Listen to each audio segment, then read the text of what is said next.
grab your gear, let's hit the water. Paddle and fin where the vibe gets hotter. Kayak fishing, straight talk, hear the stories unfold. Salt and freshwater adventures bold. With multiple hosts, yeah, the crew's all here. Casting lines in rivers, no need for fear. From the east to the west, we're making waves. Join the tournament hype, see how it raves. Paddle and fin, we're on the go. From the lakes to the oceans, let the good times flow. Fishing tales and triumphs will paint the scene. Give reviews and profiles, you know what we mean. Bring special guests, every episode shines. This is kayak fishing, where the world aligns. Chasing the 20-incher Susquehanna River podcast is brought to you by these great companies. Railblazer, think outside the tackle box. Kayak cushion for the long days on the water. Achigan Brand, the official brand of smallmouth bass. Blue Mountain Outfitters, Susquehanna's local kayak shop. Mud Puppy Anchors, grab the bottom with Mud Puppy Anchors. Ken's Jigs, need a custom jig? Get a hold of Ken. Vicious Fishing Line, Japan's #1 fishing line.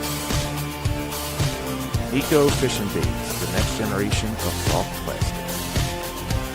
Undercover Baits, get hooked on Undercover Baits. Thanks for watching and welcome to the show.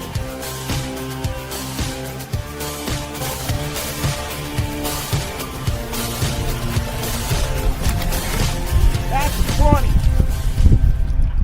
That is a 20. Hey, Yo, what's what's up, going fella? on, guys? What's going on, Sean? Not much, brother. I feel like it's been a minute since we've done a podcast. Yeah, we've been busy for sure. Yeah. I don't know why, but it seems like my screen is a lot darker than normal. Just have a setting on a camera wrong or something. But welcome everyone to Chasing the 20-inchers, the Susquehanna River podcast. We've been super busy like the past, I want to say like at least 3 weeks. Yes. We had Bassmasters come through. We had some local tournaments we were doing. We had the big SFT Kayak Classic. And then we had some other local things going on here on the Susquehanna River. I'll tell you what, the Susquehanna smallmouth have been busy the last couple weeks. They got hammered for sure. What's up, Scotty? Scotty Hepner's in the chat. What's going on? Hey, Scotty. Michael Bradley, evening, fellas. What's up, Michael Bradley? We got Dominic. Hello, what's going on, Dominic? We got a special episode for you guys this week. We have Bill Durboraw coming on. He's in the green room right now. He was the winner of the Susquehanna Fishing Tackle Kayak Classic on the Susquehanna River. We also have Brooke Williams in the green room. He finished like 7th place in Bassmasters on the Susquehanna River. And we have Randy Rosenberry coming on to release another bait, a new bait that he's coming out with. So we wanted to bring him on and have him release that live, and it's probably going to be live tonight. We'll find out from when we bring him in. But Sean, what's been going on, man? I know you were on the water yesterday. Did you get out at all today in the rain or no? No, I really wanted to, but I was I'm hopefully picking up a new kayak tomorrow night at 6, and I thought it might be possible to grab it tonight, but or today, but that ended up not working. So, but I kind of left my schedule open for the possibility of that. But yeah, that was kind of the main reason I stayed home. But the weather also wasn't super encouraging either. So, yeah. I actually got a text message from Mike Reinhold and Big Daddy John Rapp. They were out. I don't know if they actually went through with it, but they were up north a bit, and they asked me if I wanted to come out, and I was like, sure. I was planning on going out today, but I woke up at like 7. I looked at the weather and I was like, it's not going to be good. We're going to be wet all day long. So Yeah. I decided not to go. I wish I would have went just to see John Rapp, because I get to see him about once a year at, the KA championship. Right. But it would have been nice to go out and fish with those guys today. But Yeah. No, I was thinking the same thing. I wasn't feeling it. Yeah. But anyhow, you guys all know how we start our show here. We're going to start off with the river levels. The river levels are brought to you by Railblazer. Think outside the tackle box. And we'll start off with Harrisburg. Harrisburg right now today is sitting at 3.76 feet. And it looks like doesn't really look like a rise. It kind of looks like they're going down a little bit. Yeah, and that was kind of what I noticed yesterday. It was off color for sure, but it definitely wasn't super high. So, yep. All right. Next we'll jump over to Lewisburg for our second one. Lewisburg is sitting at 2.5 or 4.5 feet, and the graph looks about the same. So yeah, about the same as Harrisburg. Yep. Huh. All right, next we'll jump over to the North Branch, Towanda. Towanda's sitting at 0.81 feet. And falling as well. At least they're in the positive. Yeah, it'll be interesting with the rain that's coming through now if that changes at all, but probably not. I don't think it's supposed to amount to a whole lot. But jump over to Marietta. The Marietta gauge is sitting at 34.37 feet and holding steady, maybe slightly falling, but nothing crazy there. Yeah, they all look about the same. Yep. And then the last but not least, we have the Juniata Newport gauge sitting at 3.82 feet. And it kind of looks like they got a little bit of a rise going on right now. Just peeking up a little bit. Yep. Yeah. I know there was a big tournament on it wasn't big. 20 anglers went out yesterday from dusk to dawn. It was a Slay Nation tournament. And I talked to a couple of them anglers. They said they struggled a bit, but they still put up the numbers. 93, 94, 92 I seen. Wow. My buddy. That's an interesting. So it's mostly in the dark, I guess. Yeah, you fish from, I guess it's, dark to dark. Yeah. And I talked to Larry Okonski yesterday, and the day before, I talked to him on Friday, and I was debating on whether to fish or not. And I got done work real late for, Saturday morning, 1 a.m., and I was supposed to go fish the championship for PA Bass, but I would have never made that with that drive. And then I was thinking about fishing the Slay Nation, and then I was like, I don't know, man. Dark to dark is a long day. Yeah. I'd have to have at least 12 bottles of water with me.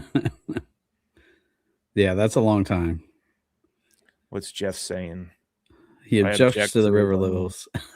Yeah, you can never trust the river levels. It kind of just throws you in the right direction, but we know they are a little bit off all the time. So, so Larry was out there, and he said on Friday when I talked to him that he was only going to fish till like 2 or 3 o'clock. But so yesterday I called him at like 7, I want to say it was, and he's like, "Dude, I'm still in the water." And I'm like, "Oh wow. my God, are you kidding me?" Holy cow! It was a tough bite yesterday. He said they were struggling. Well, not struggling so much, but it wasn't the normal Juniata River. But it looked like Mark Manini won with like 93.5 or 94 inches. Okay. Yeah. And then Dan Grove was in second place with like 93 or 92, something like that. But yeah, they had a tournament. I really wanted to fish that. I just didn't want to.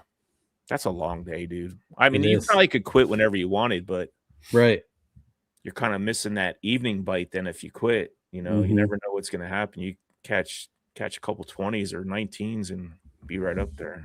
Yeah. Crazy. Yeah. So, well, you guys all know what we do before we bring our guests in here. We do the Achigan Brand photos of the week, and we got a couple of them. We also got to give away a $50 code. Yep. And what how that happens is once we pick a winner, I email Achigan with your information, and then they get back to you and they send you like a $50 code through an email, and then you can use that code when you go to achiganbrand.com. So you want to start it off, Sean? Yeah, I'll start it off with our good buddy Andy Bowman. This is actually Andy's son who caught his PB and actually tied Andy for his PB over the weekend. So congrats to that young man there, Andy's son. And that's I a think he's saying it was like a 21 or a 21 and a quarter or something. Yeah, like something like that. Yep. Yeah. All right. Nice fish, dude. Yes. All right. Next we have Bill Durboraw, one of our guests for tonight. I don't remember exactly the story behind this fish, but I think it might be his PB or close to it. At least tied. Yeah. And I know that was like his third around that size. So yeah, that's a heck of a run. Heck yeah. We'll have to ask him when we bring him in here. Definitely. Next up we got Charlie Rustler. Look at that tank. Yeah. Oh my gosh. Look at that. It's like a football. He must be up north. You never know, but man, if that's local, that's pretty impressive. Yeah, it looks like big water, so he's probably up north somewhere. All right, next we got Cody Brashear. Look like nice smallmouth. Cody, next time, I know it's tough being in a kayak, but when you try to take photos, try to aim towards where the sun's shining so you can get a really nice photo. Yeah. I'm the same way. Sometimes I take photos like that, but if you just turn the kayak around and face towards the sun, you'll get one heck of a photo. Yep. But good job with the fish, and thanks for the submission, man. Appreciate very nice fish there, Cody. Thank you. Next up, we got Jared Clear with a nice smallie there. Oh, yeah, that's a cool photo, too. Yeah. I like the stripes on that one. Yeah. I think he caught that that might have been the power hour. I think he might have caught that during the power hour. Okay. All right. Thanks for sending that in, Jared. Next, we have Jeff Riddle. Getting in on the action. Yeah. 20-incher. Open mouth penalty. Open mouth penalty. But nice fish. Thanks for sending that in, Jeff. Very nice. Next up, we have Jim Carchidi. Oh, they got a doubles. I remember seeing that on the Facebook page. That's very cool. I like that photo. Yeah, you gotta love it when you guys double up like that. Heck yeah. Lots of fun. Awesome. All right, next up, JP Poole. JP's still catching the big ones. Good job, JP. Thanks for sending that in. Very nice. All right, next up we got Kyle Johns, a young man there with a nice smallie. Heck yeah. Very nice. Yep. Beautiful. Thanks for sending that in, Kyle. And next we have Matt Falver. And that was, I think that was big fish for SFT Tournament. Okay. Don't quote me on that, but Matt, if you're watching, let us know. So either way, that's a heck of a smallie. I mean, yeah, either way, that's a big fish. Yep. All right, next up we got Nikki Keller. Oh, Nikki rocking the Achigan Brand. There you go. She won a couple weeks ago, and that's probably what she decided to get, that sweatshirt with cool. a $50 gift card. Very cool. Good job, Nikki. Yes, very nice. All right, next we have the one and only Scotty Hepner. Scotty, thanks for sending that in, buddy. Yep, Scotty's still finding them as well. That's good to see. And then last but not least, bringing up the rear, Zach Newth with a nice smallie there. So thanks for sending that in, Zach. We appreciate you. Awesome. We appreciate everyone that does that, man. They take the time to post their photos on our posts that we put out right before the podcast, like the day before, and y'all come with it. So what do you think, Sean? Did any of those photos like catch your eye? I really like the double. That's my vote. Yeah. This one, Jim. Yeah. All right, that sounds good to me. That's a That's a winner right there. Jim, if you're watching, reach out to us. Find us on social media, Carlisle Esterly. Send me your information, and we'll get that $50 gift card to Achigan, or we'll get your information to Achigan so Achigan can send you the code for $50 off the website at achiganbrand.com. Alrighty. All right, Sean, you want to get into this episode here? We got 3. We'll bring them all in at the same time. We'll I'm sure none of them want to really sit in the green room and while we're talking to others, but why don't we go ahead and bring in Brooke Williams. What's up, Brooke? Hey, fellas, doing? Can you hear me? All right. I can. Bill Durboraw. What's going on, guys. Bill? Good. How are you? And then good. Thanks for asking. And Randy Rosenberry. Randy, what's going on, brother? What's up, guys? Not too much. So you guys know, because you all fished the tournaments these past probably the past month, how busy everybody's been with all these tournaments going on. I just wanted to bring some of you guys on to talk about how you guys broke down the river and stuff like that. We wanted to bring Randy on because Randy been fishing pretty good as well, but we also heard that he has a new bait dropping tonight. So we're going to get to that later on, but we're going to start off with Brooke. I know, Brooke, what'd you finish in Bassmaster? 7th place? 8th place. 8th place. 8th place. Let me bring it up here so I can exactly see what you had. The Bassmasters. Yeah, so I know I seen Brooke Saturday on both days. He launched from the same boat ramp I launched. 183 3/4 inches. Finished 8th place. He had 91 1/4 on day 1 and 92 1/2 on day 2. So Brooke, I know we had like 11, 12 anglers each day launch from where we launched. And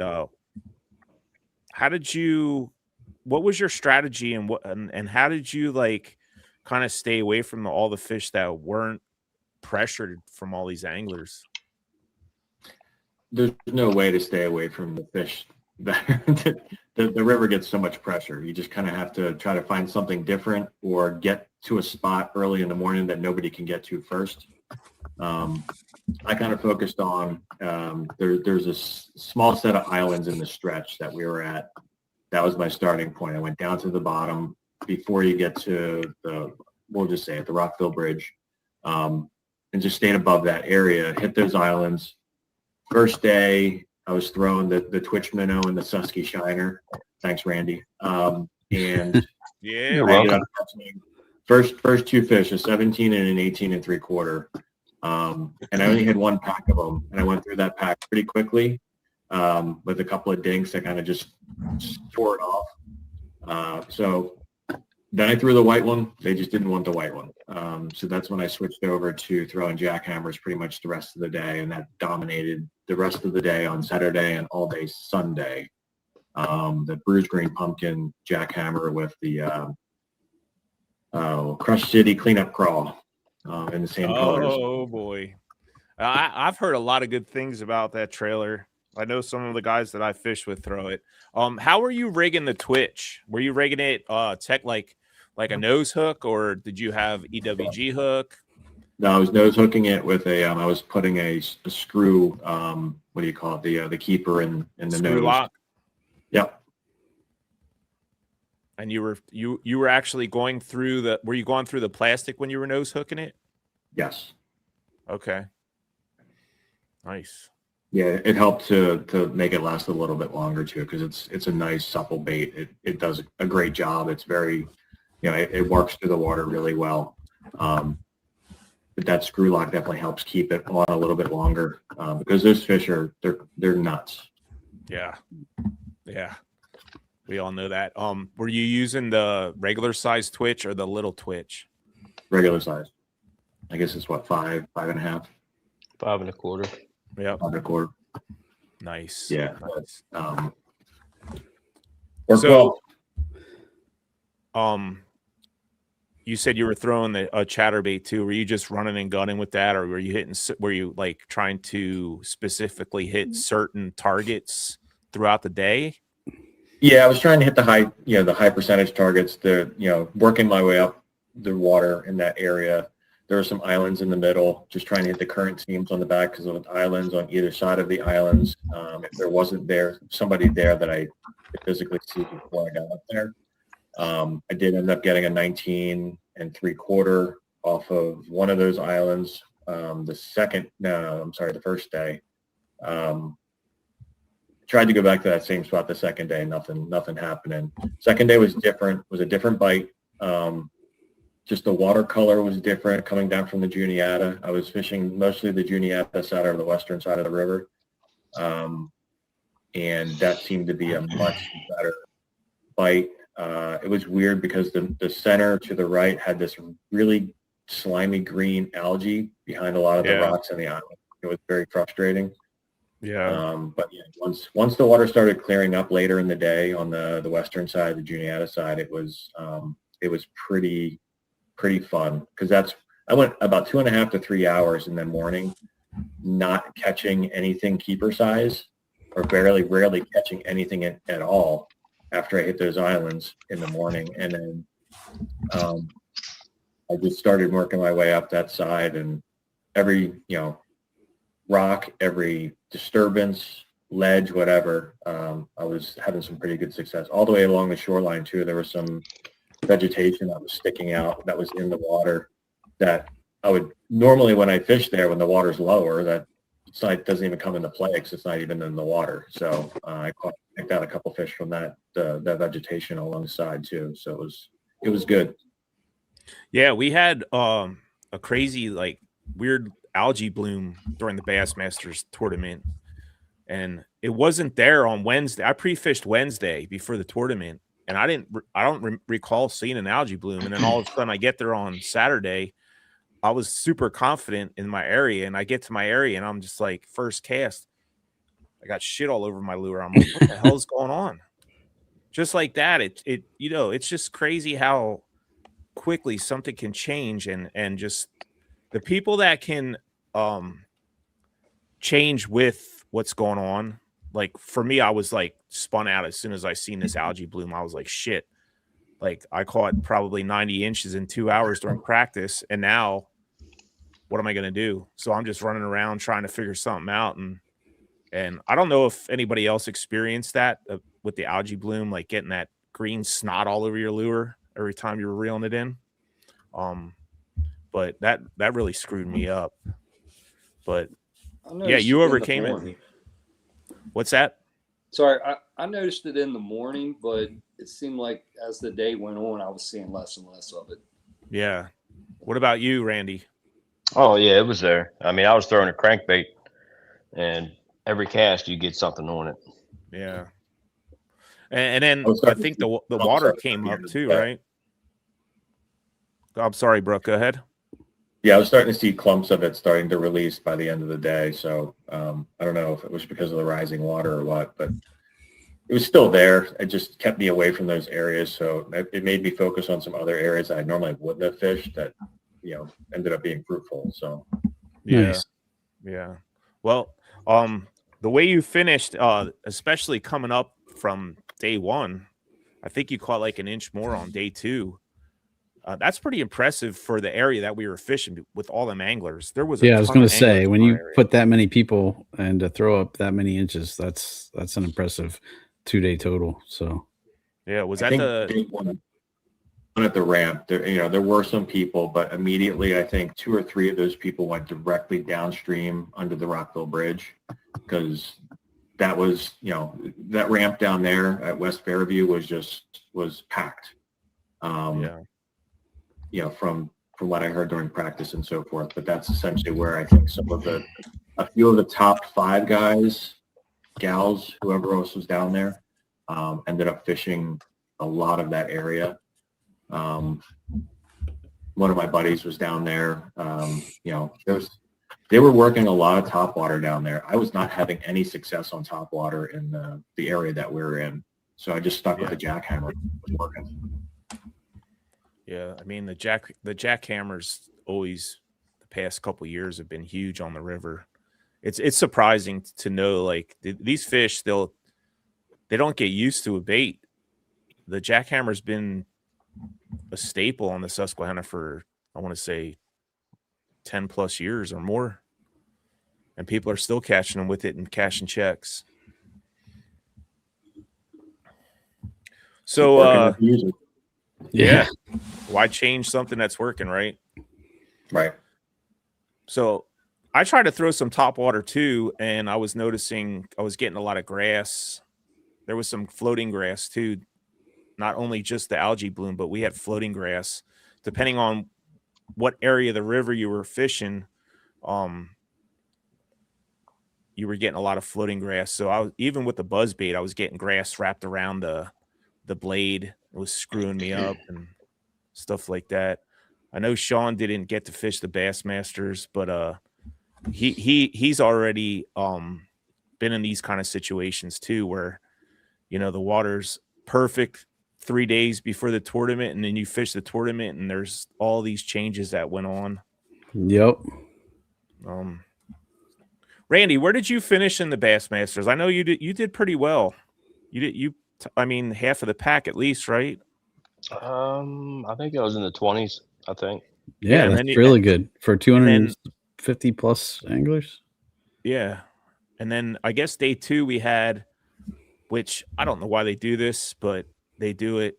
The no limit power hour, the native no limit power hour, and I know, Randy, you didn't you cash a check for a big fish for one of them arrows? Yeah, I got lucky. Hey, that's what that tournament's all about, man. Yeah. I caught that 19 and a quarter, and on a basically it was just a square bill that I custom painted. It was pretty much the same size as a 1.0, and I don't know how I managed to get him in. It was it was interesting. Was that on a BFS setup? Yeah. Wow. Yeah, I was throwing the little stuff. That's awesome. Just trying to catch what I could, because Sunday it was a bad day for me. It was terrible.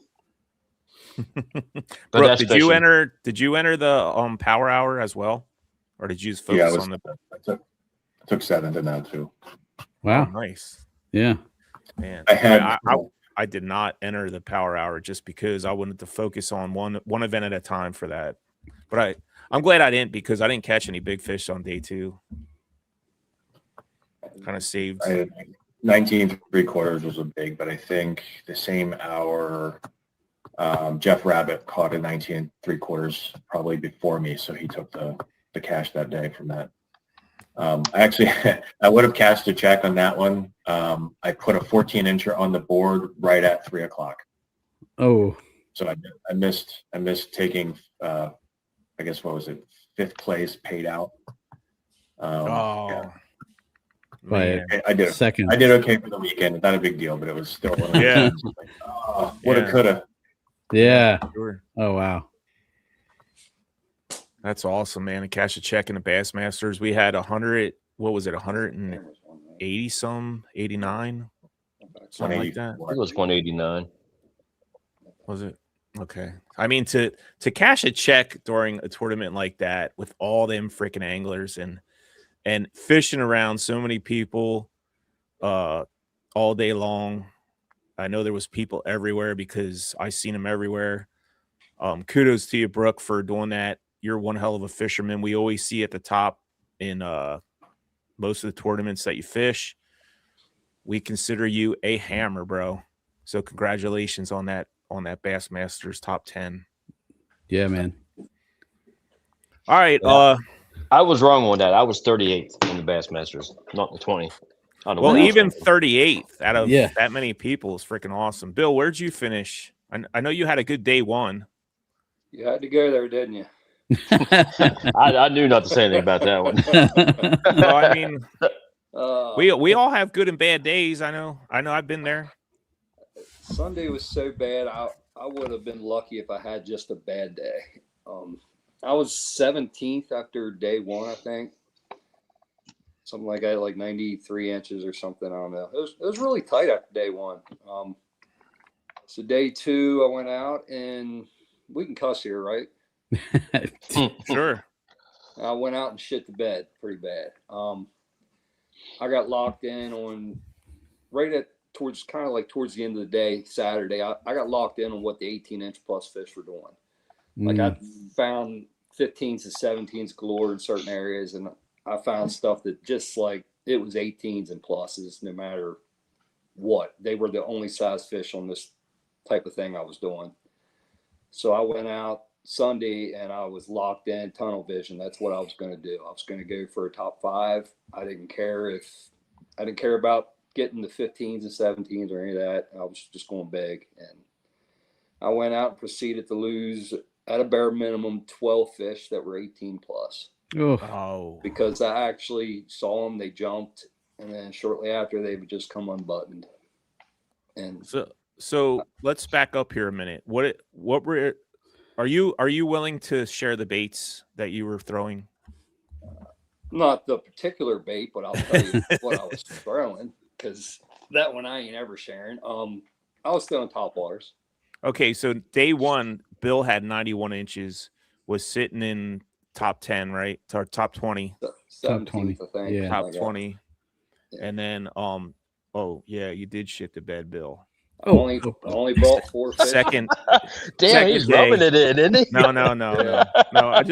I'm just trying to figure out, like, Wow. we all want to know what really happened, but Here's Yeah, more so question. that's why it's painful to relive it, but I have no problem sharing it. I mean, I only brought 4 fish in because, like I said, I had tunnel vision. I knew what I needed to get a top 5. I knew where the fish were to do it.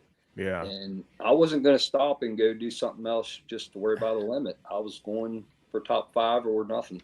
Yeah. Because I don't care about And- points and any of that. And to be on Bill's side, he did something super awesome at the SFT tournament. So, he got redemption for sure a week later. So so he had 91 inches day 1, and then 71 3/4 day 2 With 4, with 4 fish. And So- my small was 17. The rest were all 18 plus. Yeah, So, like you said, he lost a bunch of fish, big Those fish. are heartbreakers when that happens. Were they just like not committing to? They're just swiping at the top water, or no, literally, they were hooked. I was fighting them. wow, And okay, lost them. That's how I knew how big they were, because I got to see the first jump on every one of them. gotcha. Then, That's even worse. and then Yeah. after fighting them for a few seconds, I still don't know what happened. I was checking my hooks left and right. Yeah, Was doing everything right, I think. I mean, no different than how I would, but you always lose fish on top water. You expect to lose some. I just don't expect to lose that many. right. Yeah, So it's- that's especially during a big event like that. And that would spin me out like crazy. After Oh, like I was loss number done. 4, I'd be done. I'm not proud of this, but I got off the water and wife was helping me pack the gear up, and I threw a couple rods. I was not in a good place. Yeah, yeah. I bet she wasn't very happy either watching you go through that. No, she told me I better stop throwing, because if I break any, she's not letting me replace them. But I just had to get that little bit of steam blowed off, and then I was like, okay, I'll be all right. Nice. Back to Brooke. What do you throw your chatterbait on, Brooke? What's your setup? That one I threw all day long was on a TFO 7-foot medium heavy with a Curado DC 151, 17-pound fluoro, Straight fluoro. straight fluoro. Is that a glass rod or just a regular. Like carbon? Randy, were you throwing a chatterbait at all? I think so. Yeah, a little bit. Let's hear your setup on your chatterbait. Crankbait or just a normal cranking rod. I don't know, man. I'm not picky about my stuff. Do you know if is it glass or is it just like regular carbon? I have no clue. I mean, I'll throw a chatterbait on anything. I'll throw a chatterbait on same rod to throw a tube on, man. I don't care. I'm not picky like that. You'll throw a chatterbait. That's why on a I don't spinning catch very rod? many fish. Whatever. Whatever. Listen to this guy. Come on. Oh, yeah. he just gets Ask me lucky, about right? yesterday's tournament. Yeah. The So- Achigan. Yeah. So Bill talks about shit in the bed. Well, I shit in the bed and then I rolled around in it. That's how bad my tournament was yesterday. I think One 14-inch fish. Oh wow. One scoreable fish. I mean, when I do fish, that's, I just want to catch one fish, one scoreable fish. But wow. And I do kick myself in the butt for not following someone else, because they were at the same spot I was, and it wasn't a good smallmouth fishing spot where we were at. Yeah. And I should have left with them, but I was like, nah, I think I'm going to stick it out. And yeah, that was stupid. Brooke, was your tournament yesterday on the Schuylkill River? Yes. And That Brooke was- got that third was- place in that one? It was an experience, because I got to the ramp that I wanted to launch from in Exeter Township, and they had gates across it because they've been working on the road and stuff like that. But they assured our tournament director that it was supposed to be open. But we got there at 5 o'clock in the morning. There were 2 other pickup trucks with kayaks waiting, and we just all kind of dispersed from there, realizing we couldn't use it. So I went downriver to the next launch, which was about 5 miles down, which I had already pre-fished in that area, but I wasn't hot on it. So my goal was to go up as far as I could and make it back to the original launch, which I did. And just the whole way up, there was 2 other anglers that were fishing around the same area. I think we were kind of crowding each other, and I got to the point where I was like, I just saw an opportunity and just cranked it upriver with my Hobie, because it's no motors for KA. Yeah. So I was just, do I have enough water to sustain my life for the rest of the day? Just pedaling up, and there's a lot of vegetation in that water. It was pretty ridiculous, actually. That's like pedaling through concrete. Oh, it's terrible. Yeah. So yeah, I ended up getting. I mean, I made it 7 miles upriver. I went back to Google Maps and checked it out. And the area that I wanted to fish, I caught the 16.75 with an hour left, which then ended up giving me like a 4-inch upgrade and put me in technically a tie for third place, which I just found that out tonight because we had this score tracker was turned off. And that 16.75 ended up giving me the tie break to take third place. So you got top 3, you got third place there. How many anglers did you have in that tournament? 15. 15. Yeah. I attribute that Emily were 5. Slay Nation had their tournament on the Juniata. So, sometimes we'll get a few guys that go both trails. PA Bass was also out. I don't know if there's any guys that probably would have made it out. Maybe a couple of the CPA guys might have tried to come to our tournament, but people were being torn in other directions. So our numbers were hurting a little yesterday. Nice. Yeah, and I saw was Laurel Highlands had a tournament too. Where was that at, Yeah. Bill? Keystone Power Dam. It doesn't help everyone. Yeah. Gotcha. Yeah. Man, I wish these tournaments. It's crazy. I wish there's so many tournaments that clash throughout the year. I wish these directors would really kind of get together and figure something out as far It's as so that. hard though. It's speaking just from one of the people that makes the schedule. It is hard to not overlap with, because there is so many. Because we're only hurting other trails by doing that. I feel that's my opinion. I mean, you got what, three or four chapters of KA in Pennsylvania, then you got Keystone, then you got Slay Nation, then you got PA Bass Nation. Bass. That's all just what's in the state. Yeah, Right. And then you get these big trails coming in. You got Bassmasters, KAS, It's crazy. The Team Kayak Series 2 on top of that now. Yeah. Yeah. Yeah, I mean, it's a double-edged sword. It gives more people opportunities when they're available to fish these tournaments, but then again, it Mhm. does cannibalize some of the other trails when they're happening. So Yeah. it is what it is. You try to do what you can. It's just crazy how quick the summer went. Like we were anticipating all these big tournaments, and now they've all already came and gone. And I think KA only has our trail, our Central PA only has 2 left. Brooke, what do you have left? 2? We have 1 on the North Branch in Chickasha. 1 left. And I'm not sure. I think yesterday PA Bass had their championship, and Josh Sims wound up winning that. And I think that's done for the year. I think actually he was talking about starting 2027 in November or October or something like that. Was that true that you guys, did you guys hear that? I heard the same. I don't know. Bill probably has a better handle on that.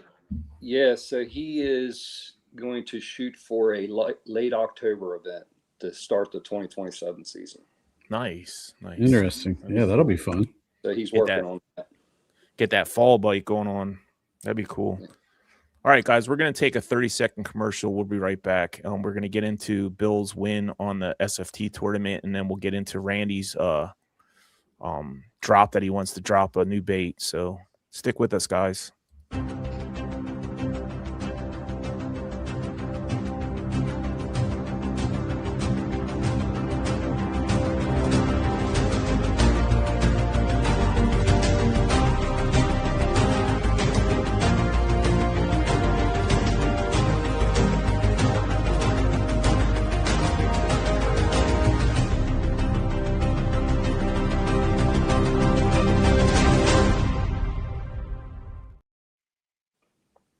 All right, guys, welcome back to Chasing the 20 Inchers.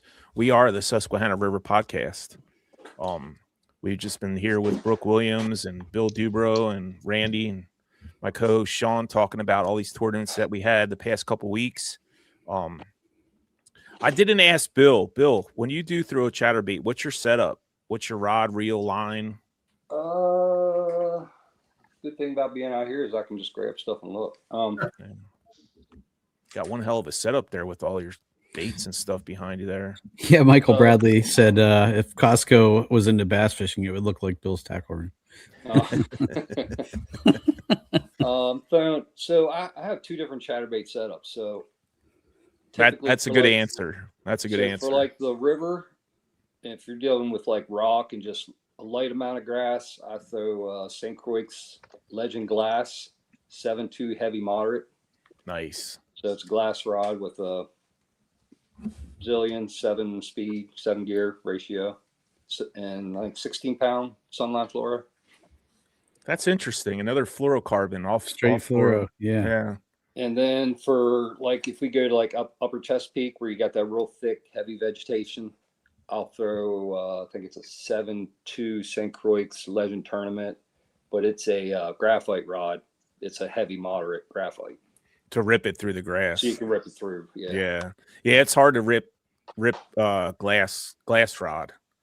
Yeah, I really like that glass rod for the river though, with that current and stuff. Oh yeah. Usually when you button them with that, you got it. Yeah, you don't lose them too much. That's what I throw. I throw a glass for the river. It's a Daiwa Tatula. I forget what name. One of the pros names on it. I forget which one it is, but it's one of those rods where once you pin them, they probably ain't coming off. Mm-hmm. It's got some really nice action to it. Well, all right. Well, braid. I throw straight braid. Yeah. I throw braid to leader, but maybe that's why I suck at chatterbait fishing. I don't know. I know some maybe I should try fluorocarbon. Yeah, like heavy grass, but. Yeah. Well, so what do you think is like they're seeing the line maybe if I'm throwing straight braid, or what's the difference between? I don't think they're seeing the line. I mean, okay. So what is your water? Brooke and Bill? What is your what do you think fluoro does for you? It's just not having to tie leaders. Well, that's a big thing. I hate tying leaders. But for me, I mean, it's just if you get in super gin clear water, yeah, they might see that line. But the slightest little stain, they're not seeing that line.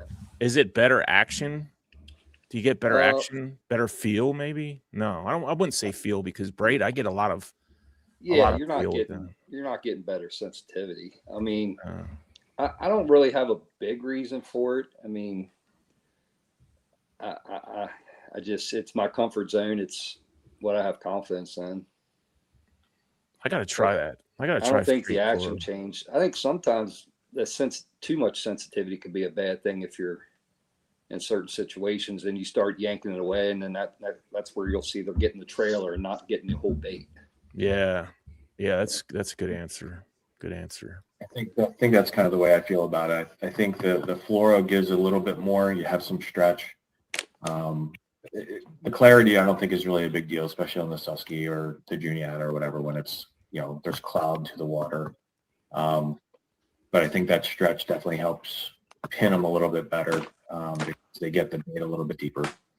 Yeah. I used to throw, I used to watch those videos with Jake Harshman because, he would throw a lot of braid and stuff like that on chatterbaits and so forth. And then somewhere along the line, I think it switched. And then I was trying to emulate those kinds of things because I don't get to fish the Susky or the Juniata. I live 2.5 hours away. So I try to learn as much as I can from you guys and whoever else that's putting content out there.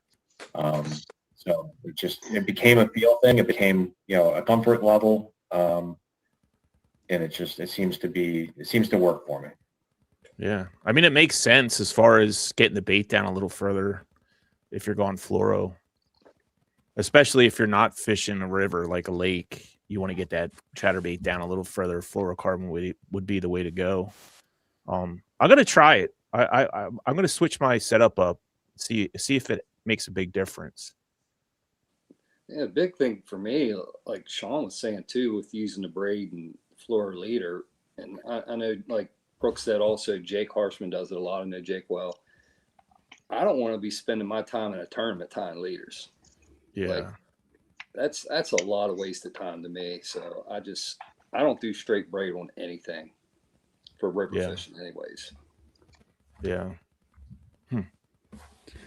I just always had use, go ahead.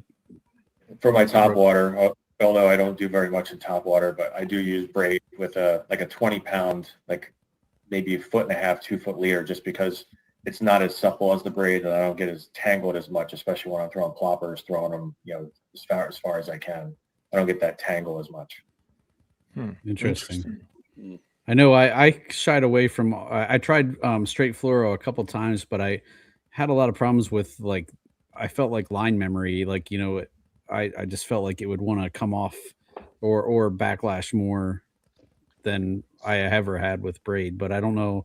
I know you have to be really careful with how you spool it so that it's going on the spool the same way or it's coming off the other spool, but I don't know if that was my problem, but I did it like 2 times and I'm like, this is way too expensive for me to keep bird's nest in this stuff. So I went back to braid to fluoro leader. So, but I'll have to try it again now I'm a little better at it. Yeah. You guys use any kind of line conditioner or anything like that when you go straight fluoro? I do. I'll spray it on sometimes, but half the time I forget. It's all on how you put it on the spool. Yeah. And how often, I know we're going down a rabbit hole here, but how often do you change your line as far as when you're fishing fluorocarbon on a bait caster like that for chatterbait?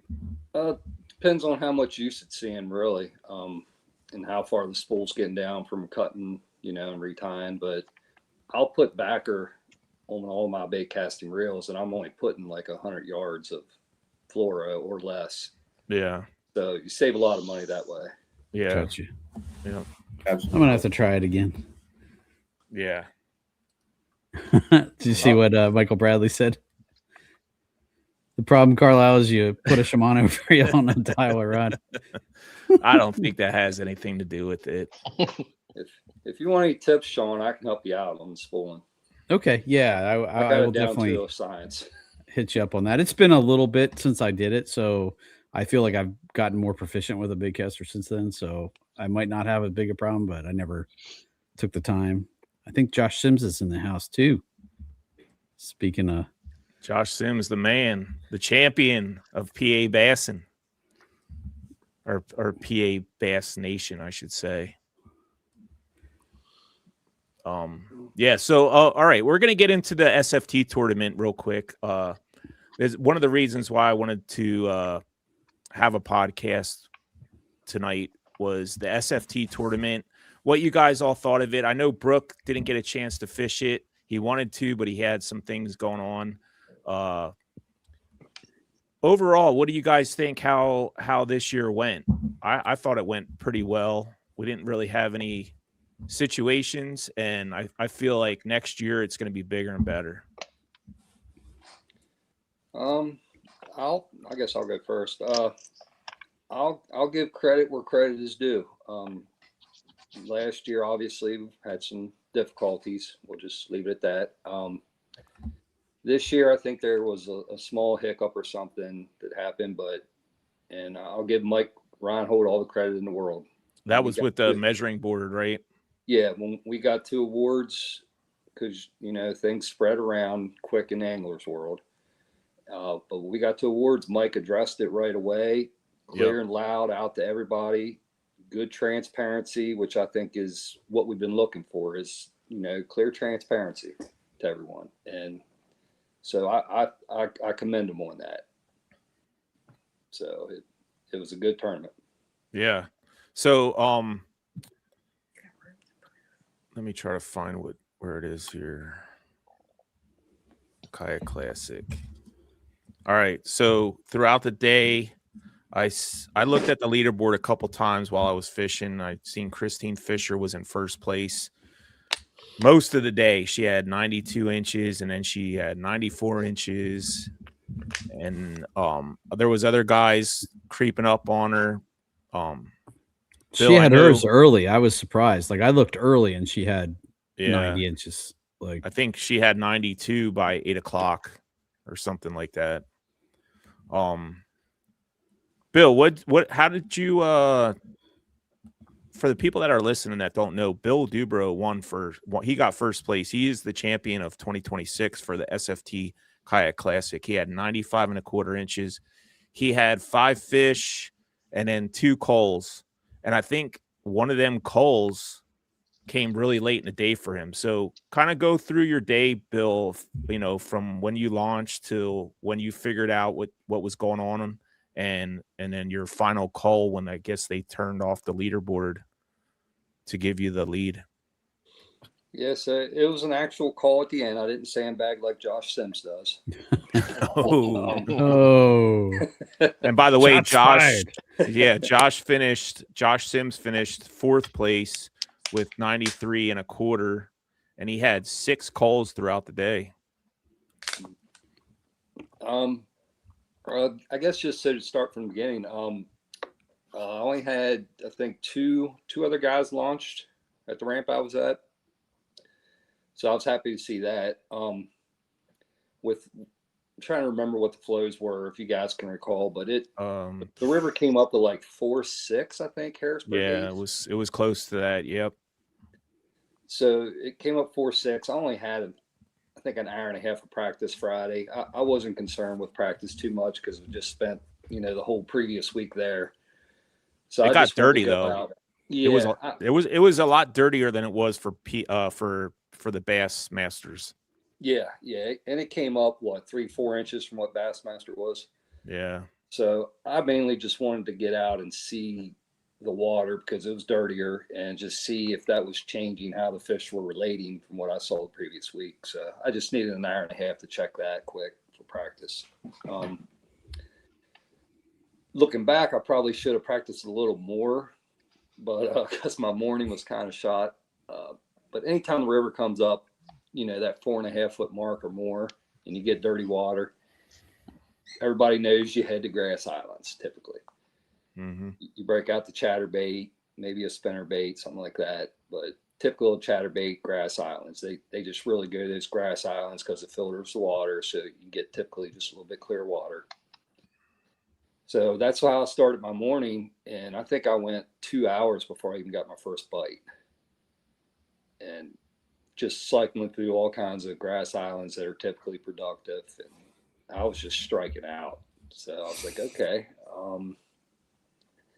I don't know what to do now, because I'm like, it's just I was so set on the grass with chatterbait. I had 2 chatterbait setups tied up. I had 2 spinnerbait setups tied up, and it just wasn't happening for me. So I went to my plan B, which is a little something I found the day before, and that's basically just I was repeating what I did for the big bass I was hunting during the Bassmaster. I put the same bait in my hand and ran the same exact water, doing the same exact thing that I was losing all the big ones on. And that's how I caught all my big ones. It was the same deal. They were all 18-inch plus on the same stuff. That had to make you feel good that you were hitting them where you were missing them before. Yeah, it's crazy. When I say the same exact bait, I mean same exact bait, same rod, reel, line, everything. But this time I lost 1 fish all day. Well, not just make you feel good that you were keeping them pinned, but it probably made you feel good that you made that decision to get away from the grass and take the chatterbait out of your hand and go with something else that you were throwing. Yeah, it's I think it's kind of the lesson I learned from last week is that when I get dialed in on something, I get very hard headed and I get tunnel vision. And it's when I have that much confidence in something, it's hard for me to walk away from it. And, but so I walked away from it, after 2 hours of trying, and I said, all right, it's not happening. Can't force it. So went and ran that other stuff, and it paid this time. I mean, I hooked them. I put them. There was no doubt. That's what makes good anglers great anglers, when they can make decisions like that and it pays off. That's another level, when people can think like that. Even though you're catching fish, to leave fish because they're not the right size or whatever, what was going on, and then to go do something totally different and win a tournament doing that's the best of the best right there, man. Congratulations on that, Bill. Thank you. Yeah, the hardest thing to do is, you always hear the saying, you never leave fish to find fish. Yeah. But I don't always agree with that. When you're in a tournament, and if you're only catching a certain size class fish, you need to go do something else. I mean, it's not always that way. They do group by size a lot. So if you're catching the same size, then that's all you're probably going to get. You might luck into 1 or 2, but. Well, that, and I've found through the years fishing the river, I probably shouldn't even share this, but I found that on the river throughout the years, especially with tournament fishing, that those bigger fish, those 18-inch plus fish, are typically doing something different than all the other fish. Yeah. Now you'll find some once in a while, if you keep doing the same thing, you might catch a few little ones and you might catch a big one or something. But generally, I think 18-inch plus class fish are doing something completely different than all the other year class fishes. Yep. That's juice right there, boys. And if you can figure that out, you just gotta be confident and stick to it, because it might only be 5 bites for the day, but they're going to be the 5 right ones. So yeah. Well, and how late was your last cull? Like, so I had a 17-inch still in my bag, and with 7 minutes left, I came up to something. I was looking all across the river, just trying to what can I get to quick that could be a high percentage spot. And I came up to one spot, and I'm like, well, this is going to be it. It's either here or nowhere. And one cast in there, and I ended up getting an 18.5. So it was 7 minutes left. Wow. And I thought I remembered reading or hearing you say that it was a pretty late call. So yeah.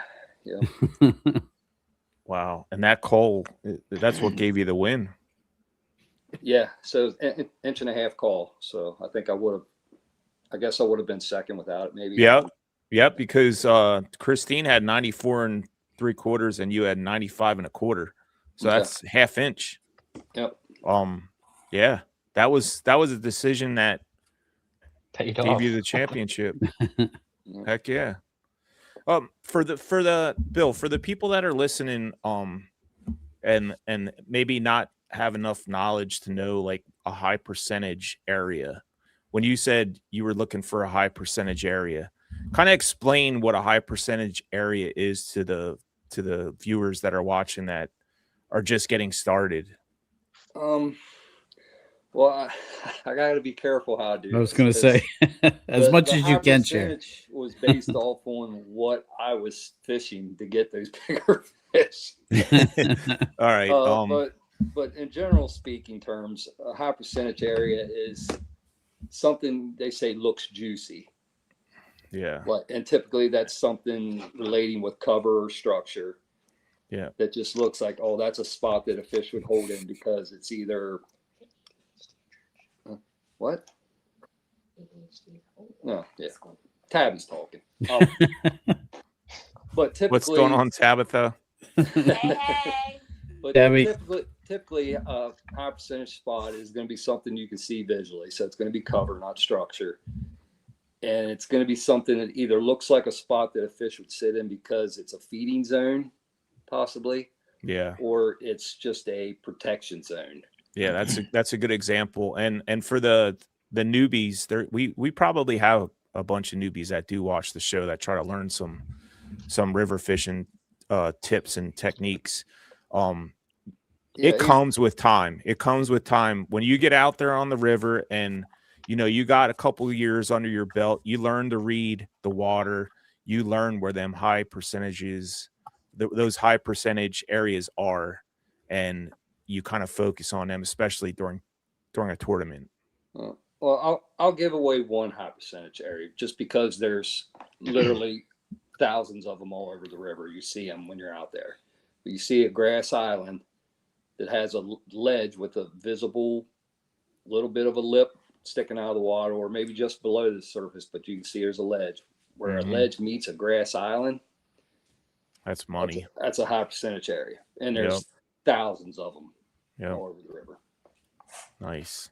Well, I wasn't trying to like get out all the juice, but we do have a lot of people on the show that watch to learn, and we're all about teaching the newbies and some of the people that are just that have only been in it for a year or two.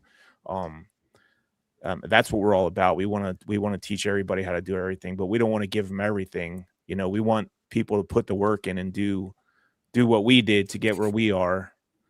And I would consider everybody on this panel a river rat for the most part, and we put the time in. That's the main thing. You got to put the time in on the water. Timing in the water is huge. If you can do that, you're going to learn a lot. There is no substitute for time in the water. I was just going to say the exact same thing. You can watch videos and learn 24/7, but until you can be on the water applying it, it's never really gonna set in. But I'll give everybody a tip on something that, especially new people, that I think will be helpful. It's actually something I do when I'm out practicing before tournaments. I'll actually take my phone in my notes section and punch in notes throughout the day of what I'm seeing and finding, or suggestions like, hey, tie this bait on tonight, or try this out. Just notes, tidbits to practice that I'll take home that evening then and apply them for the next day. There you go. Yeah. That's a good tip. So I mean, and there's a lot of apps that you can use too for stuff like that. What I do is I film all my fishing travels, and I go back and watch everything, because there ain't nothing better than watching yourself fish to critique yourself and to learn from your mistakes. Even if you don't, want to do what I do and make videos on YouTube and stuff like that, you could just film and keep it to yourself. Watch your videos, share it with your wife, your kids, whatever. And if you watch for a while, you'll know, like, you'll be like, why the hell was I doing that? Or why do I do that? And then you'll fix what, after a while, you'll start learning and you'll fix your mistakes. So it makes you a better fisherman, especially, just watching your videos. Definitely. Yeah, you had told me about that, Carlisle, and I was telling you I've had this GoPro forever and kept saying I'm going to video just so I can learned from watching myself, and I'm like, man, I wish I'd have had it Sunday, but same time I wish I wouldn't have, but I wish I would have, just to see, hey, am I doing To watch something it. you don't even realize? Yeah. Just to watch it. Yeah. Because, you know, there's always, I know Brooke has them days, and Randy. Oh shit. Wow. We got to get you set up, Bill. Yeah. Even you guys, like, you don't have to share anything. You're doing it for yourself. We've all had them situations where something happened out on the water and you were just like, man, I wish I would have had that on video. You know, just so I could share it with my wife, because she doesn't know what it's like out here if she doesn't fish. Now for Bill, his wife goes out and my wife goes out every once in a while, and I don't know about Brooke. I don't know if his wife fishes or not, but it's something you can share, you know, and it's something you can watch. And it's pretty awesome to watch yourself fish. Well, Bill, I would think it would be interesting just to see if you were doing anything different from the Bassmasters, like even, you know, anything that you could see. I know you said you didn't think you were, but just to see. But yeah, because I mean, it's one of those deals too. When you reach a certain experience level, you know, and time on the water, you feel like you got everything dialed in, and you might, but you may have just been doing something a little weird or something that you don't even realize, because you know how it is. You get that excitement level in the moment, and who knows? Maybe I was high sticking and didn't realize. I don't know. Yeah. I mean, just this guy, Dominic, saying athletes watch game film, so should fishermen. Yeah, fishermen should watch. Exactly. Yep. You know, I think it's cool. I like putting videos out there. I think one of my videos is one of the reasons why Marysville was so busy this year. But I mean, it is what it is. Can we talk about that a little bit? Sure. A little bit of a taboo subject, maybe. Sure. How is it every time somebody goes out and wins a national level tournament, like a bass level event, that everybody and their brother and sister wants to go fish that same spot? Because there's a lot of, they feel like the big fish are there, I guess. Yeah. I don't know. That's the thing. I was just talking to a guy a couple days ago about that same situation where he got on a bunch of fish, but he was telling me I could go tell so-and-so the same thing where I caught him, give him the exact coordinates, the GPS, the drop, all that stuff, and they could go there tomorrow and not catch fish. That's how much the river changes. Absolutely. There's so many different variables that go into it other than just location. I mean, location helps obviously, but and even when, say, the water levels are the same, the clarity's the same, you could go out the next day in the same spot, same baits, and zero. Yep. Yeah. Fish move. I mean, they move a lot more than people realize, even from day to day. Hour to hour. Yeah. Hour to hour they move. It's ridiculous how much these smallmouth move, especially on our river. Yeah, I mean, cloud cover affects it, barometer affects it. Yeah. They're following food. They're not like in a lake sitting on this same tree day after day. You know, they're hunting food. If I learned anything this year, I learned that I need to cover more water when I'm not catching. Well, if I'm catching little ones, I need to keep moving, covering more water. That was my big take for 2026. And of course, like Bill said, you find those high percentage areas. Like the more time you put on the water, you know what those high percentage areas look like. Mm-hmm. They're not going to be within 50 yards of each other. They could be a couple hundred yards. They could be a couple miles. You got to put the miles in on the river to know where they are and to know the patterns. And again, that changes from day to day, but you can't just fish the same little area and think that you're going to have the same success. Yeah. And for the people that don't have motors and stuff like that, and just getting started, maybe you're just paddling, do a float. You know, float down the river a couple miles just to look at things and try to catch fish throughout the day and keep that in your mental note. Maybe drop pins in Google Earth or something and go back to them spots and see if they're productive, you know, days after days like that. With motors, it makes it a lot easier. As we all know, you can cover a ton of water with a motor. Just follow Bill. No, follow Yeah. Josh. Good luck following Yeah. Bill. And more Josh. You need a I'll couple follow batteries. either one of them. I'll be following. But like, Good luck following Josh. He does his milk runs. He just goes for miles. Yeah. Ryan Dahl says, just say no to GoPro. Yeah. But going with like Carlisle said, when I first started out, you know, I started out in KA, I think in 2014 or 15, something like that.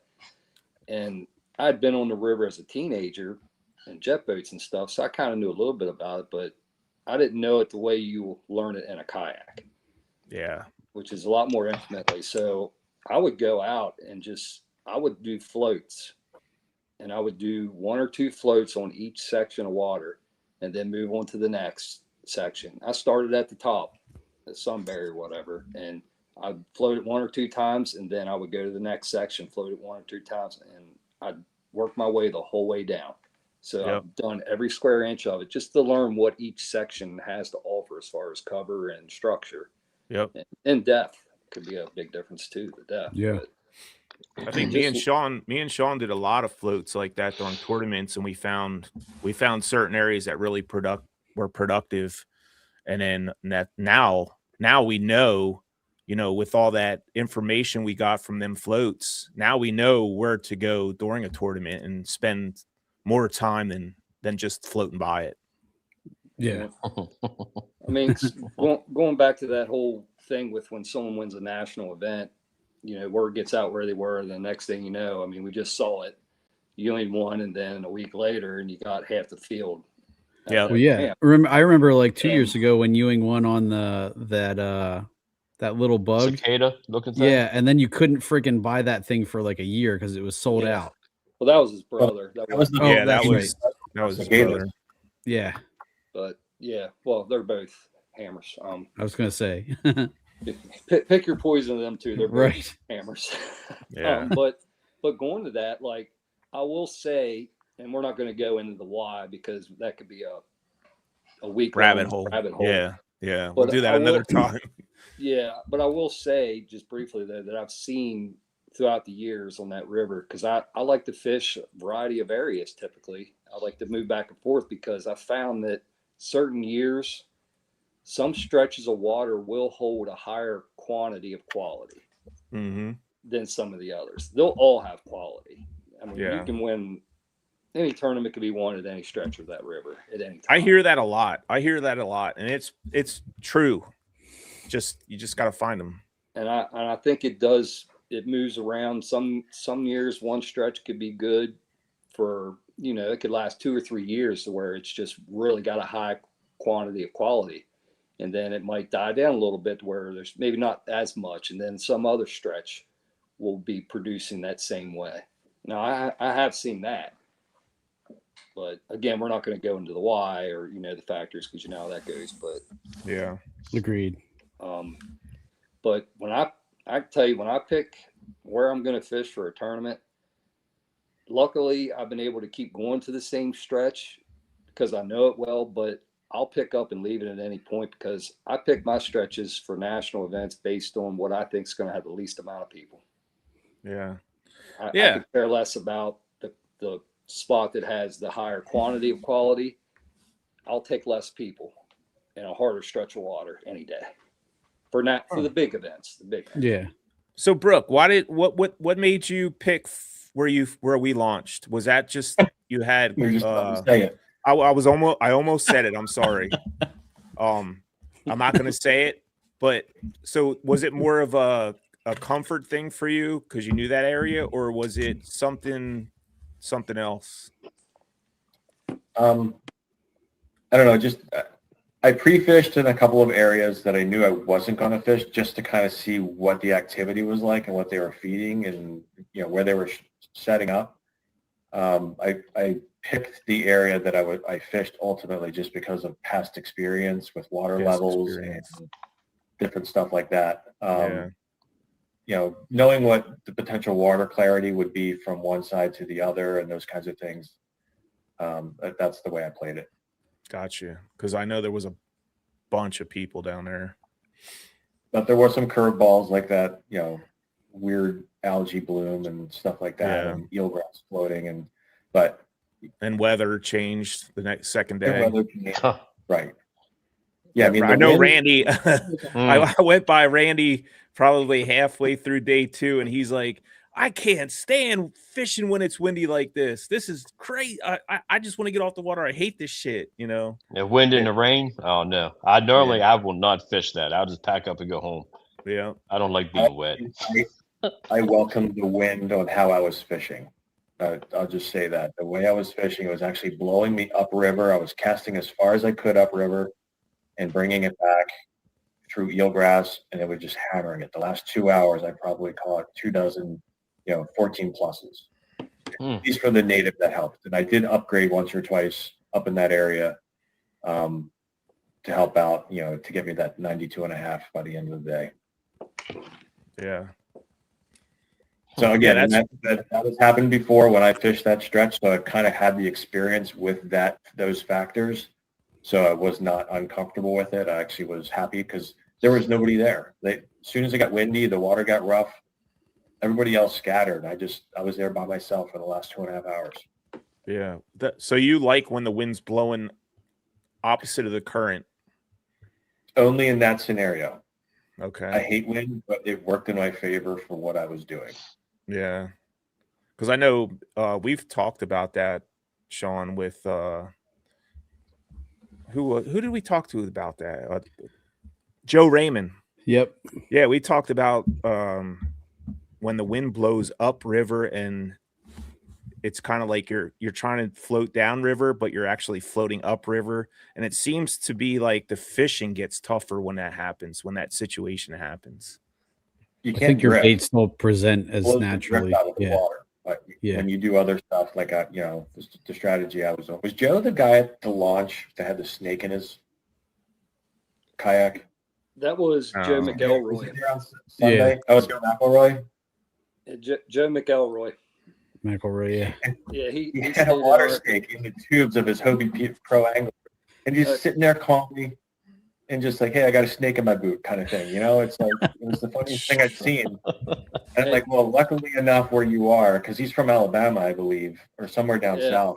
Yeah. So More than you'll likely, it's not something that's going to kill you here. So you're good. Yeah, he wasn't too worried. You'll like this story then. That's funny you brought that up. So he stayed at our Airbnb with us. And Joe's a phenomenal guy. Anybody's met him, tell you. He's just an awesome guy. He was telling me about this snake story when we got back to the Airbnb. And then all of a sudden he realized that the snake is still in his kayak. Oh. He had taken it went in his one of his rod tubes of his Hobie. Oh my So gosh. he got tired of it peeking its head out at him, and it wouldn't come out to get rid of it. And he wanted to fish, so he took a rag and stuck it in his rod holder tube, so it wouldn't keep peeking its head out at him. Oh my. And he had forgotten all about it. Actually, I told you that wrong. So he was telling us a story at the Airbnb. So he stayed at the Airbnb Sunday night, and we went home Sunday night. So we're right off 81. So Joe had to go south, back to Alabama. So we met him for lunch right here by our house Monday afternoon, and we're in there eating it. He was telling me more about the snake, and that's when it hit him. He realized that the rag was still in his kayak, so the snake was still in there. Oh no. my. So we went out in the parking lot here Monday afternoon after we ate lunch, and he pulls this rag out and he's tapping on the tube trying to get this snake to come out because it couldn't go out any other way. Since it was blocked. And so he took a bunch of water and he's like throwing water into this tube trying to get the snake out in this parking lot. And he never did get it to come out. So he's like, well, I'm just going to leave the rag in it. I'm heading down to Alabama. Wow. So I So don't know if it ever came out. I assume it would have came out, but You would think. that Yeah. snake's got a new home now. Yeah. yeah. And the story to tell. hard. Yeah. Well, congratulations, Bill, on your big win, SFT. I wish Definitely. it would have been 10 grand. Hopefully next year they can get 150 and we can celebrate with somebody winning $10,000. That'd be amazing. Yeah, I think we'll see. a bigger turnout next I year. think it'll rebound. Yep. Yeah, I think so Yeah, too. As long as nobody schedules an event the same day, or you know, I'd something like like to that. see them move it back more in the fall, Like October. like a September or October deal. I know last year it was September. Yeah, It was like the beginning of September. yeah. If they could do that, or even early October, I think they. Well, maybe that's something we can talk to Mike Reinhold about, and get the date set for that. That'd be great. Yeah, I think they'll see. Regardless, I think they're going to get a bigger turnout. I mean, we saw a lot of improvement. Everything ran really well. Yeah. But I think if they could move it back a little bit, I think it would help their numbers. Definitely. Yeah. But yeah, it was a great tournament. Thanks to SFT for throwing a tournament like that for us kayak anglers, and 13 Fishing. We all got nice spinning rods that probably Bill will never use.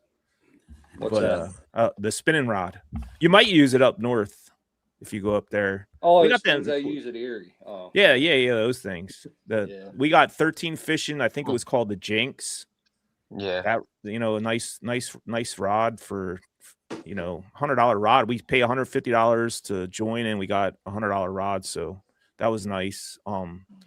So congratulations, Bill, for taking home the dub. And I think what'd you take home, $4,000 or something like that?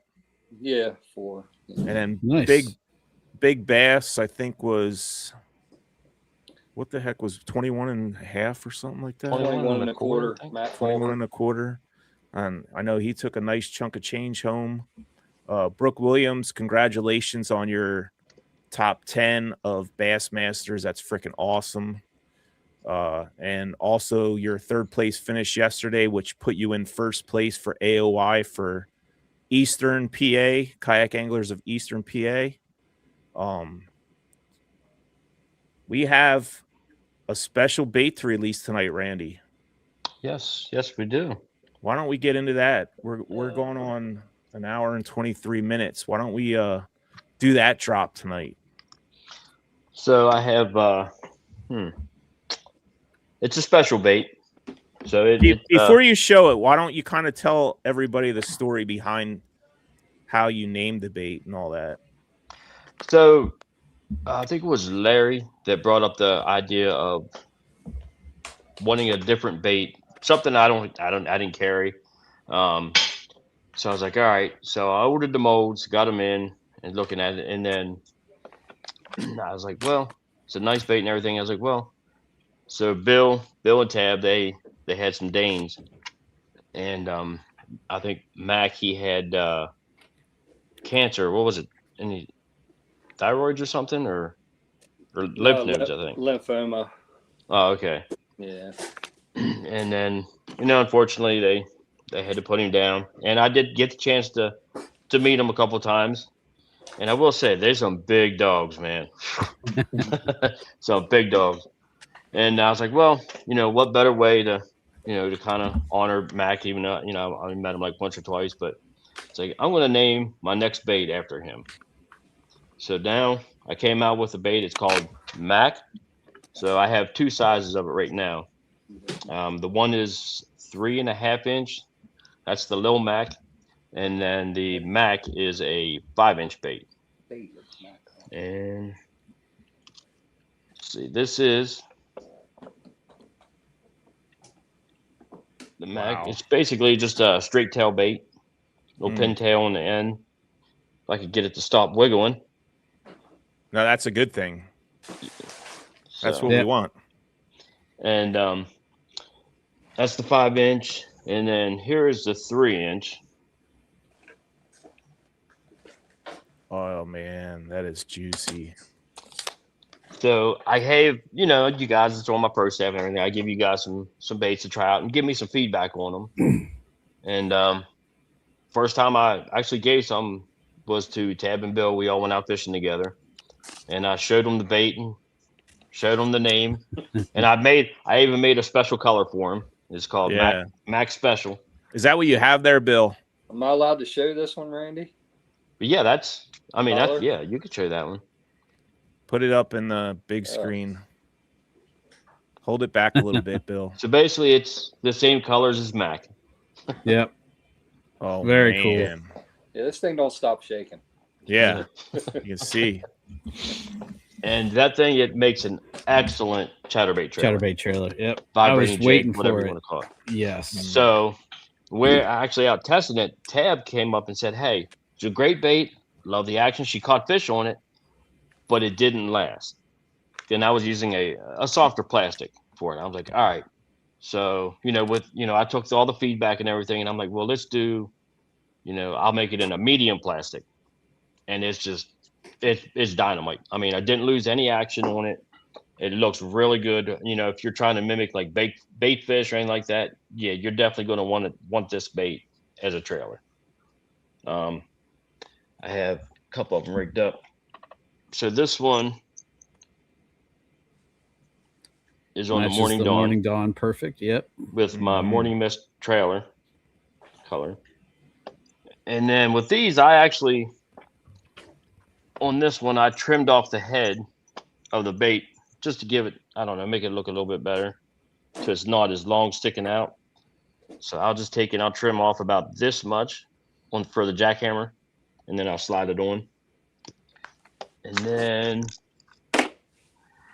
so the Little Mac, it looks really good on the baby jack. Yes. That looks wonderful. That looks amazing. It's like fishing porn. You know that? Yeah. I bet everybody that's watching this right now is like drooling at the mouth. Like, I'm trying to hold this thing still, and it's still wanting to shake. All right, so what colors you got in the Mac? So right now I have 10 colors. I have a black with blue flake, my blueback herring, which is this one. I love this color. Oh, I love that color too. That one. What else I got? My green pumpkin. I got a grasshopper, which is also known as a Dirty Sanchez. Morning Mist, which you seen with the Morning Dawn. I matched that one up. Then I got a pearl, Susky Magic, Susky Shiner, and of course, Wagga Sim. I don't have it here. Yeah, you got to have Wagga Sim. Wagga Sim, yeah. But now my Susky Shiner, I mean, that color pairs up perfectly with the Golden Shiner. Oh, yeah. Gosh, that is porn. Yeah. Golly. But yeah, that is the new bait. No, it's called the Mac or Mac? Mac. And is that live on the website right now? It will be once we get off of here. I got to go make everything available.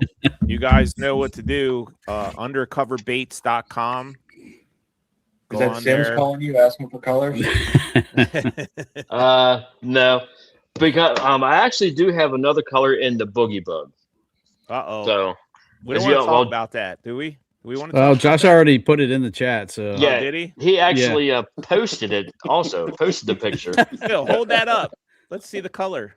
Take one of them out of there. Yeah, I can do that without Sims sending me death threats since Randy already put it up on the. Yeah. Well, no, Sims put it up himself. Oh, yeah, he did. he did. Before I even said anything about it. Oh my. I don't know if you can see the flake. The flake. I see it.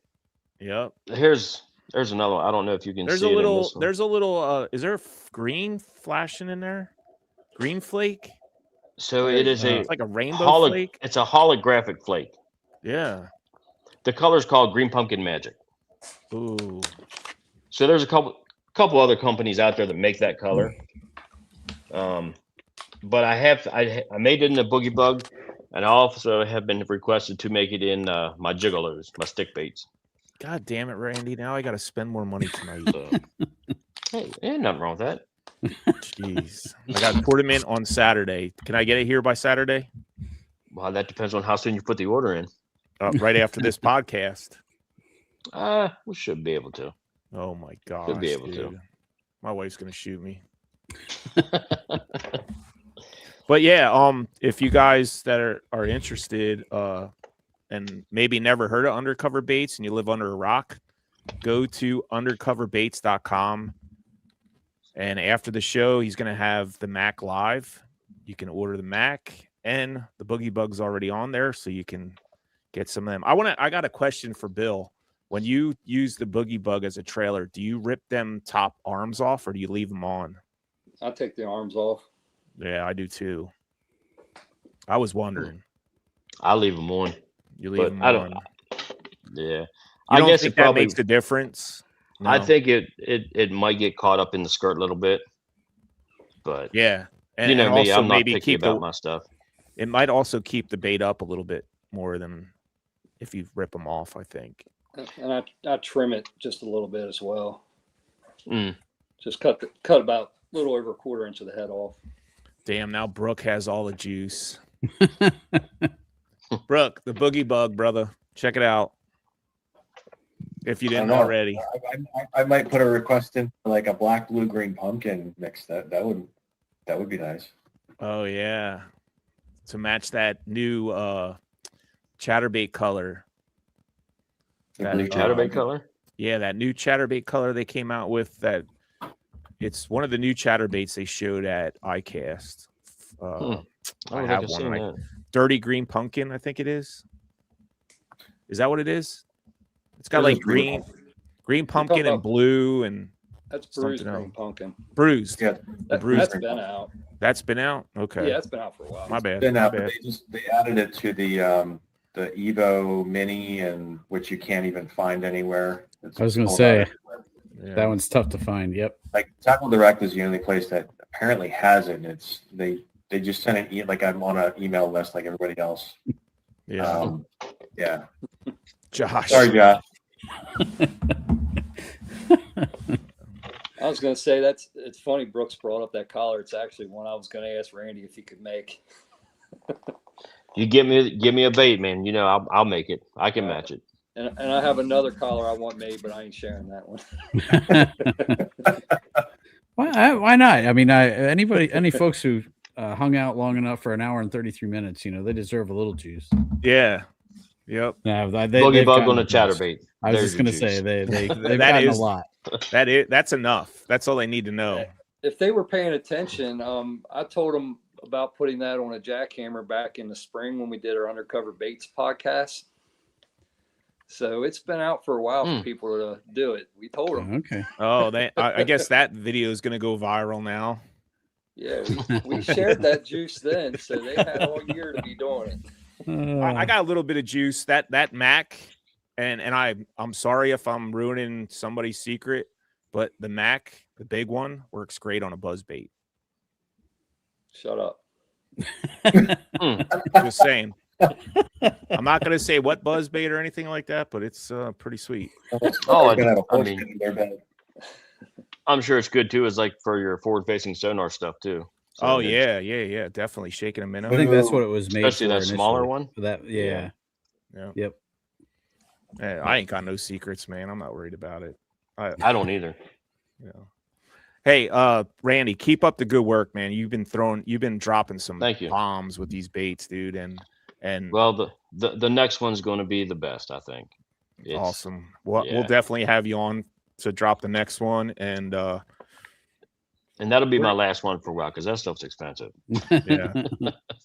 But you've been doing a hell of a job, Randy, with all these baits. Thank you, brother. We appreciate everything you do, and it shows in all these guys that have been winning. That's for sure. I mean, Josh Sims has been killing it this year. Bill's been killing it. Brooke's been using your baits, killing it. I know I've been using your baits. Sean's been using your baits. Larry. I mean, all these guys that, that big sticks on the Susquehanna River. Mm-hmm. Anybody that's new that's watching this video, you know what to do, guys. Check out Undercover and Randy, man. He's a one-of-a-kind dude, and he makes some awesome baits. Don't forget to use the codes, too. Yeah. Oh, yeah. A little bit of money off. Pop that up right now. We got a code here. You got it? You got it? Go ahead. Yeah. There's a code. 10% off. Chase 20. Chase 20 at checkout. And then also you spend over $50, you get free shipping. Wow. So, nice. There you go, guys. I'm practically giving stuff away. Randy's the man, dude. But Well, that's hey, all right, I don't mind it. we appreciate you guys coming on tonight. Brooke, it was awesome to see you last weekend, fish with you. Congratulations on your success. You're sitting in AOI for kayak anglers right now. And I'm looking forward to I can't forget to also congrats to Carlisle for winning his first KA event on Lake Redmond. So yeah, last weekend. Thank you. Yeah. That put you in first place after your 3 events. So congrats to you. Yeah. I'm looking forward to fishing against Brooke if I actually make it to the championship for KA. I'm hoping to. I'm shooting for it. I hope to see you there, Brooke. I'm sure I'll see you there, even if it's just fishing for a team event. But I want to fish against you for the big trophy, brother. Sounds good to me. Yeah. I mean, we both have to, I just want another event. People could, leapfrog me and do the same. But either way, top 1 or 2 or 3 guys, depending on the average attendance, goes to the championship, and then the next 5 are the team. So, but either way, the team is fun too. It's a blast, dude. I fished it the last 3 years. It's awesome. Strategize, you can do a flotilla. It's fun. Yeah, especially stay out there the night before. We usually go to ferry boat campground and shoot the shit and have a fire and talk about strategy. Nice. Yeah, it's a good time. And for the people out there that are just getting into kayak fishing, kayak anglers is the way to go if you're just starting. It's a human powered, kind of makes kind of even playing field, because you're paddling or pedaling. And that's the way we all started. And I think that's the best way to start.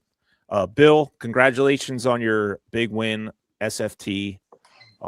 That was awesome. That was an awesome performance. I was there at awards, and they turned the leaderboard off 2 hours before the event was over. So, you don't know who actually won until they announce it. So that was freaking awesome to see one of my undercover brothers win that championship, and to do it with some of the baits that you used. Freaking awesome, man. And Randy, the mad scientist behind all of it, you're the man, brother. Thanks for coming on. Thanks all you guys for coming on. We will see you guys on the next Chasing the 20 Inchers. Thanks, guys. Have a good night. See ya. Thank you for tuning in to the Paddle and Fin Podcast Network. We hope you enjoyed the show. Don't forget, for future shows, like, follow, share, and hit that subscribe button. Make sure you check out our individual channels and accounts too. Want to be a guest on one of our shows and talk of adventures, gear, or products? Contact us. Thank you for watching The Noob Show with Matt Gibson, Chasing the Tide with Dustin Nichols, The Rusty Hook with John Rapp, The River Run with Adam Fraser Pross, May Contain Fishing with Daniel Woodcock, Chasing the 20s with Carlisle Esterly and Sean Lavery, Friday Night Bites with Brian Schiller. Thanks for tuning into the Paddle and Fin Network. Subscribe and always wear your PFT.